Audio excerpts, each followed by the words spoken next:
David that Saul had killed the priests of the Lord. Then David said to Abiathar that day when Doeg and had brought the ephod down with him on account of me, "Will the citizens of Keilah surrender me to him?" "Will Saul?" "He will." Again David asked, "Will the citizens of Keilah surrender me?" And my kept moving from place to place. When Saul was told that David had escaped from Keilah, he did not search for him. But he learned that Saul has come out. "Don't be afraid," he said. "My father Saul will not lay a hand on you. You will be king over Israel, and I will be second to you. Even my father Saul knows this." The two of them made a covenant before the Lord. The Ziphites went up to Saul at Gibeah and said, "Is not David hiding among us in the strongholds at Horesh on the hill of Hachilah, south of Jeshimon? Now, O king, come down whenever it pleases you to do so, and we will be responsible for handing him over to the king." Saul replied, "The Lord bless you for your concern for me. Go." Afterward, the Lord forbid that I should do such a thing to my master, the Lord's anointed, or lift my hand against Saul. And Saul left toward the king. When he said to Saul, "Why do you listen when men say David is bent on harming you? This day you have seen with your own eyes how the Lord delivered you into my hand. I will not. Look at this piece of your robe in my hand. I cut off the corner of your robe, but did not kill you. Now, but you are hunting judge between you and or wipe out my name from my father's family." So David gave his oath to Saul. Then Saul returned home, but David and his men went up to the stronghold.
Anyone wake up?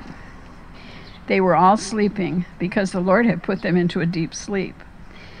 Then stood on the top of the hill some distance away, and there was a wide space between to Abner, son of Ner. "Aren't you going to answer me, Abner?" Close to the king. David said, "You're a man, aren't you? And who is like you in Israel? Why didn't you guard your lord the king? Someone came to destroy your lord the king. You and your men deserve to die because reached Ziklag on the third day. Now the Amalekites had raided the Negev and Ziklag. They had attacked Ziklag and burned it, and had taken captive the women and all who were in it, both young and old. They killed none of them, but carried them off as they went on their way. When David and his men came to Ziklag, they found it destroyed by fire, and their wives and sons and daughters taken captive. So David and his men wept aloud until they had no strength left to weep. David's two wives had been captured, Ahinoam of Jezreel and Abigail, the wife of Nabal of Carmel. David was greatly distressed because the men were talking of stoning him. Each one was bitter in spirit because of his sons and daughters. They brought it to him, and David inquired of the Lord, "Shall I pursue this raiding party? Will I overtake them?" "Pursue them," he answered. "You will certainly overtake them and succeed in the rescue." David and the 600 men with him came to the Besor ravine. There some stayed behind, for 200 men were too exhausted to cross the ravine. But David took a cake of pressed figs and 2 cakes of raisins. He ate and was revived, for he had not eaten any food or drunk any water for 3 days and 3 nights. David asked him, "To whom do you belong, and where do you come from?" He said, "I am an Egyptian, the slave of an Amalekite. My master abandoned me when I became ill 3 days ago. We raided the Negev of the Kerethites and the territory belonging to Judah and the Negev of Caleb, and we burned Ziklag." David asked him, "Can you lead me down to the raiding party?" He answered, "Swear to me." He led David down, and there they were, scattered over the countryside, eating, drinking, and reveling the Philistines and from Judah. Nothing was missing, young or old, boy or girl, plunder or anything else they had taken. David brought everything back. He took all the flocks and herds, and his men drove them ahead of the other livestock, saying, "This is David's plunder." Then David came to the 200 men who had been too exhausted to follow him and who were left behind at the Besor ravine. They came out to meet David and the people with him. As David and his men approached, he greeted them, but all the evil men covered. "However, each man may take his wife and children and go." And David replied, "No, my brothers, we must not do that with what God has given us. He has protected us and handed over to us the forces that came against us. Who will listen to what you say? The share of the man who stayed with the supplies is to be the same as that of him who went down to the battle, and all will share alike." David made this statute and ordinance for Israel from that day to this. When David arrived in Ziklag, he sent some of the plunder to the elders of Judah, who were his friends, saying, "Here is a present for you from the plunder of the Lord's enemies." See, he sent it to those who were in Bethel, Ramoth, Negev, and Jittar, to those in Arar, Siphomoth, Eshito, and Rachel, to those in the towns of the Jerahmeelites and the Kentites, to those in Hormah, Bor Asha, Atak, and Hebron, and to those in all the other places where David and his men had roamed.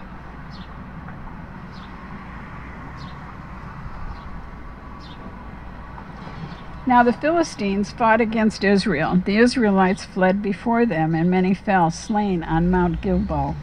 The Philistines pressed hard after Saul and his sons, and they killed his sons, Jonathan, Abinah, and Malchishua.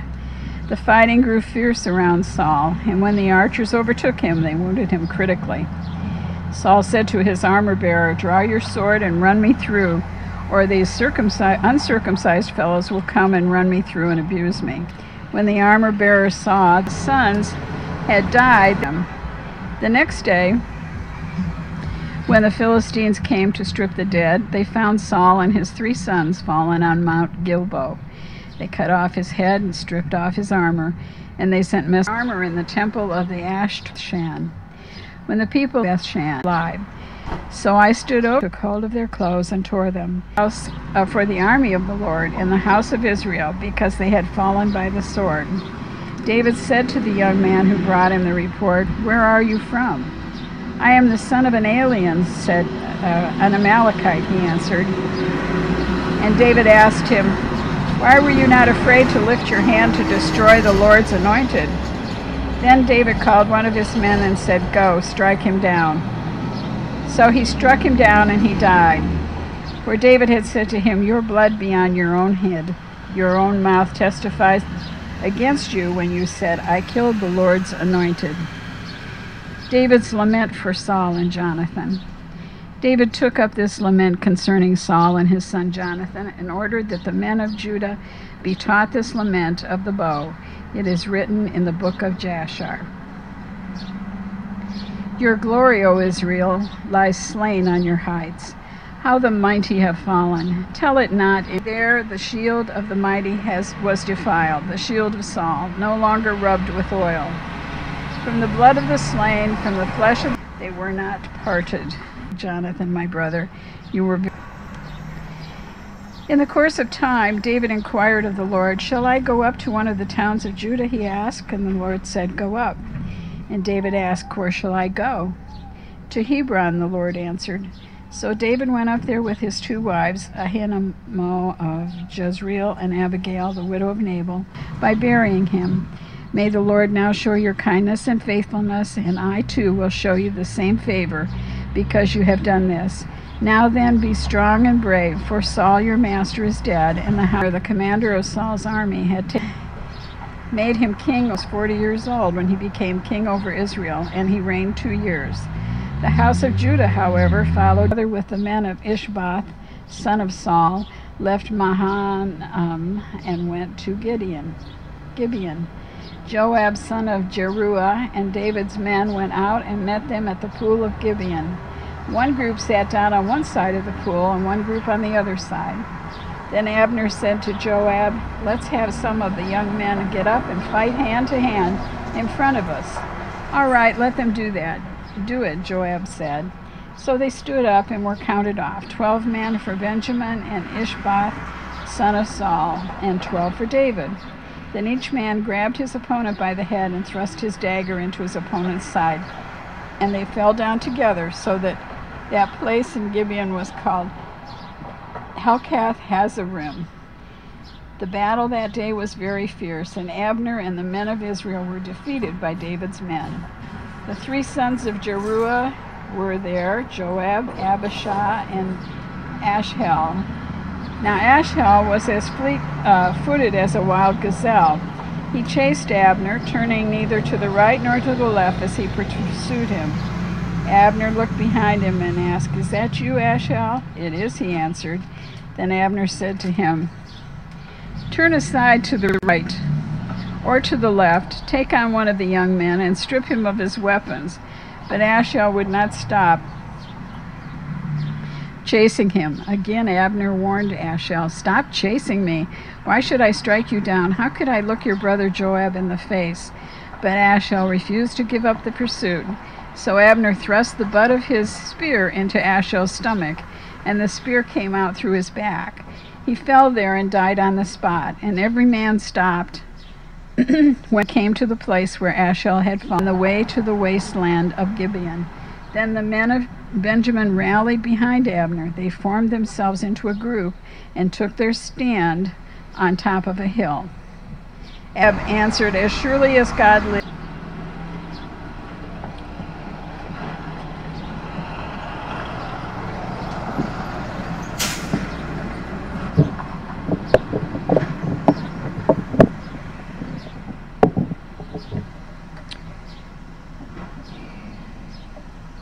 So Joab blew the trumpet, and all the men came to a halt.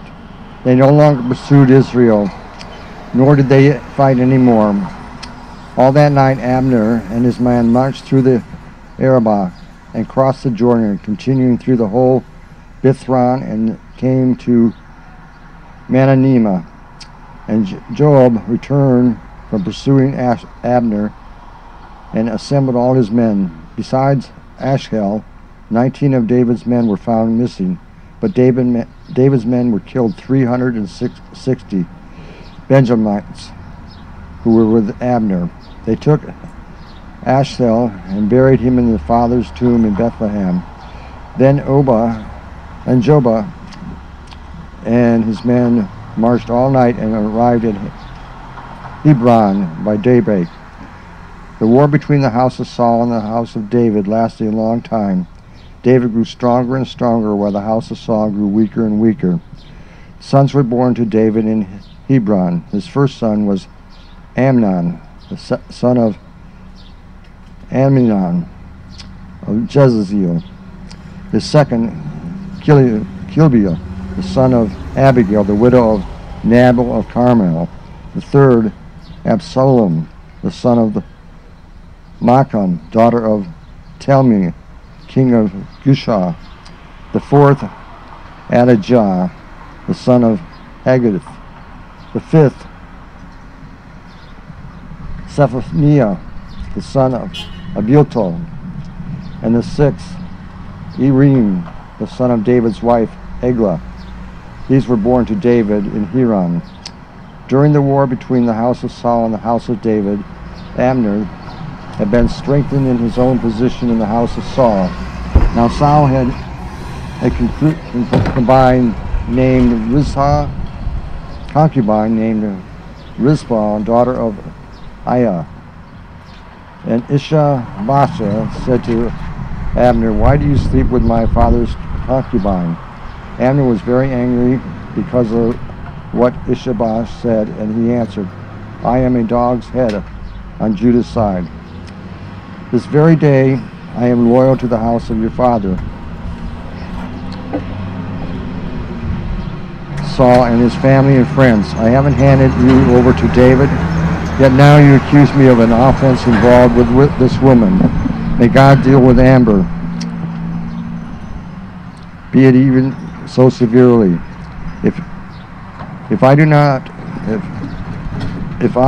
not do for David what the Lord promised him on oath, and transfer the kingdom from the house of Saul and establish David's throne over Judah from Dan to Beersheba, Isha, make agreement with me, and I will help you bring all Israel over to you." God said, "David, make an agreement with you, but I demand one thing of you. Do not come into my presence unless you bring Michal, daughter of Saul, when you come to see me." Then David sent messengers to Isha-Basheth, son of Saul, demanding, "Give me my wife Michal, whom I betrothed to myself for the price of 100 Philistine foreskins." So Isha-Basheth gave orders and had her taken away from her husband Palatiel, son of Ledish. Her husband, however, went with her, weeping behind her, all the way to Baal-Meon. When Abner said to him, "Go back home," so he went back. Abner conferred with the elders of Israel and said, "For some time you have wanted to make Daniel your king. Now do it. For the Lord promised David, 'By my servant David I will rescue my people Israel from the land of the Philistines and from the hand of all their enemies.'" Abner also spoke to the Benjamites in person. Then he went to Hebron and told David everything the Israelites and the whole house of Benjamin wanted to do. When Abner, who had 20 men with him, came to David at Hebron, David prepared a feast for him and his men. Then Abner said to David, "Let me go at once and assemble all Israel for my lord the king, so that they may make a compact with you, and that you may rule over all that your heart desires." So David sent Abner away and went in peace. Just then David's men and Joab returned from a raid and brought with him a great deal of plunder. But Abner was no longer with David in Hebron, because David had sent him away and he had gone in peace. When Joab and all his soldiers with him arrived, he was told that Abner, son of Ner, had come to the king, and that the king had sent him away, and that he had gone in peace. So Joab went to the king and said, "What have you done? Look, Abner came to you. Why did you let him go? Now he is gone. You know Abner, son of Ner. He came to deceive you and observe your movements and find out everything that you are doing." Joab then left David and sent messengers after Abner and said, and they brought him back from the well of the Sirah. But David did not know. Now when Abner returned to Hebron, Joab took him aside into the gateway as though to speak with him in privately. And there, to avenge the blood of his brother Ashnel, Joab stabbed him in the stomach, and he died. Later, when David heard about this, he said, I and my kingdom are forever innocent before the Lord concerning the blood of Abner, son of Ner. May his blood fall upon the head of Joab and upon all his father's house. May Joab's house never be without someone who is running sore or leprosy, or who leans on a crutch, or who falls by the sword, or who lacks food. Joab, the brother of Abishai, murdered Abner because he had killed Joab and all the people with him. Tear your clothes and put on sackcloth and walk in mourning in front of Abner. King David himself walked behind the bier. They buried Abner in Hebron, and the king wept aloud at Abner's tomb. All the people wept also. The king sang this lament for Abner. Should Abner have died as the lawless die? Your hands were not bound, your feet were not fettered. You fell as one falls before a wicked man. And all the people wept over him again. Then they all came and urged David to eat something while it was still day. But David took an oath, saying, May God deal with me, be it ever so severely, as I taste bread or anything else before the sun sets. Then the king said to his men, Do you not realize that a prince and a great man has fallen in Israel this day? And today, though I am anointed king, I am weak, and these sons of Zeruiah are too strong for me. May the Lord repay the evildoers according to his evil deeds. When Ishbosheth, son of Saul, heard that Abner had died in the Hebron, he lost courage, and all Israel became alarmed. Now Saul's sons had two men who were leading of a raiding band. One was named Baanaha, and the other Rechab. They were sons of Rimnon, the Beerothite, from the tribe of Benjamin.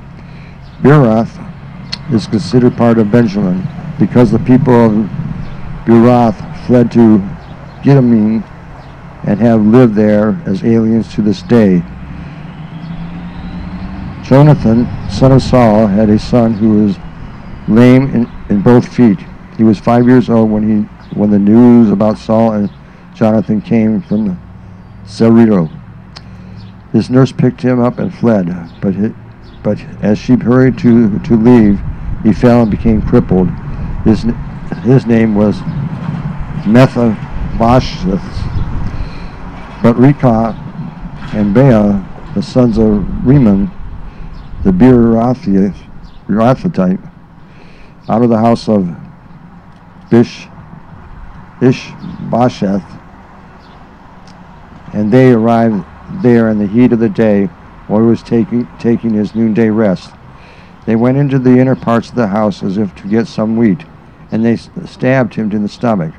Then Rechab and his brother Baanah slipped away. They had gone into the house while he was laying on the bed in his bedroom. After they stabbed and killed him, they cut off his head. Taking it with them, they traveled all night by way of the Arbeth.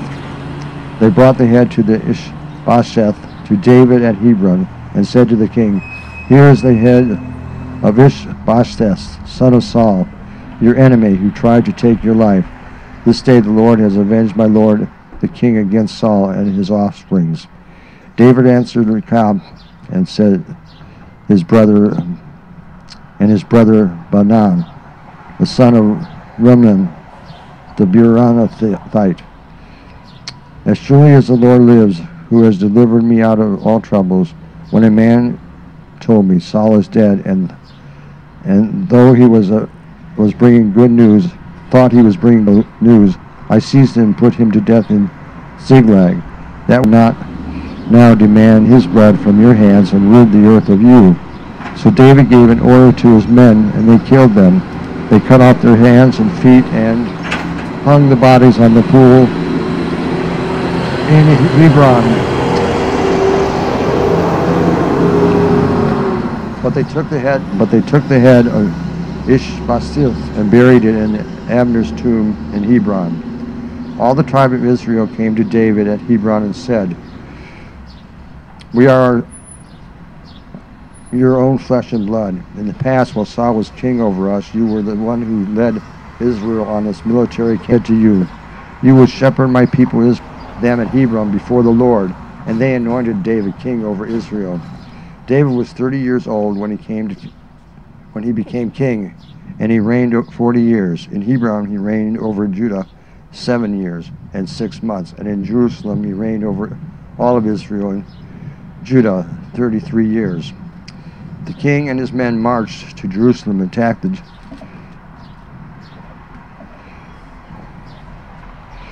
Jebusites who lived there. And the Jebusites said to David, "You will not get in here. Even the blind and the lame can ward you off." They thought, "David cannot get into here." Nevertheless, David captured the fortress at Zion, the city of David.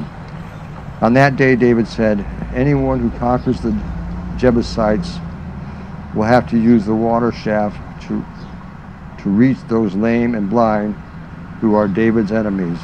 That is why they say, the blind and the lame will not enter that place." David then took up residence in the fortress and called the city of David. He built up an area around it and the supporting terraces inward, and it became more and more powerful because the Lord God Almighty was with him. Now Hiram, king of Tyre, sent messages to David along with cedar logs and carpenters and stone masons, and they built a palace for David. And David knew that the Lord had established him as king over Israel and exalted his kingdom for the sake of his people Israel.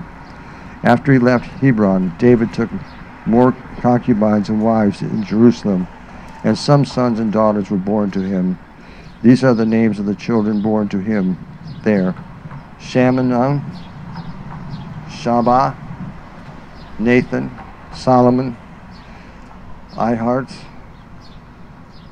Elisha, Negach, Japhi, Elishama, Eliada, Eliphelet. When the Philistines heard that David had been anointed king over Israel, they went up in full force to search for him. But David heard about it and went down to the stronghold. Now the Philistines had come and spread out in the valley of Remhan.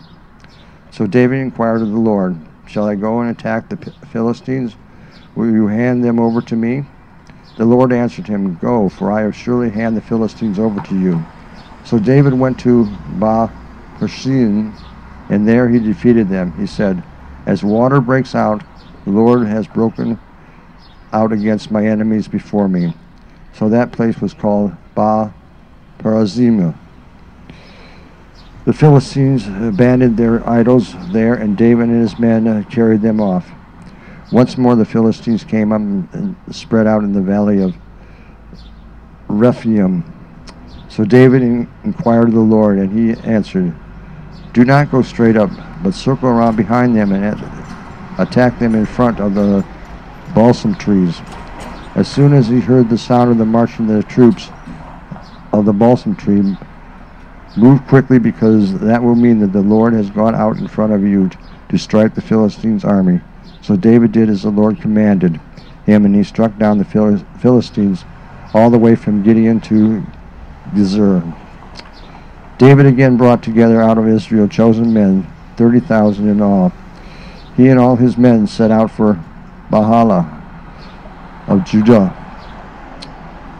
to bring up from there the ark of the God, which is called by the name of the Lord Almighty, who is enthroned between the cherubims that are on the ark.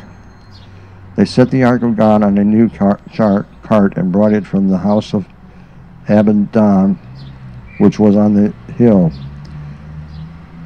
Uzziah and Ahio, son of Abinadab, were guiding the new cart with the ark of the God on it, and Ahio was walking in front of it. David and the whole house of Israel were celebrating with all their might before the Lord, with the songs and with the harps, lyres, tambourines, sistrums, and cymbals. When they came to the threshing floor of Nachon, Uzzah reached out and took hold of the ark of the God because the oxen stumbled. The Lord's anger burned against Uzzah because of his irreverent act. Therefore God struck him down, and he died there beside the ark of God. Then David was angry because the Lord's wrath had broken out against Uzzah, and to this day that place is called Perez Uzzah. David was afraid of the Lord at that day and said, "How can the ark of the Lord ever come to me?" He was not willing to take the ark of the Lord to be with him in the city of David. Instead, he took it aside to the house of Obed-Edom, the Gittite. The ark of the Lord remains in the house of Obed-Edom, the Gittite, for 3 months, and the Lord blessed him and his entire household. Now King David was told, "The Lord has blessed the household of Obed-Edom and everything he has, because the ark of God." So David went down and brought up the ark of God from the house of Obed-Edom to the city of David with rejoicing.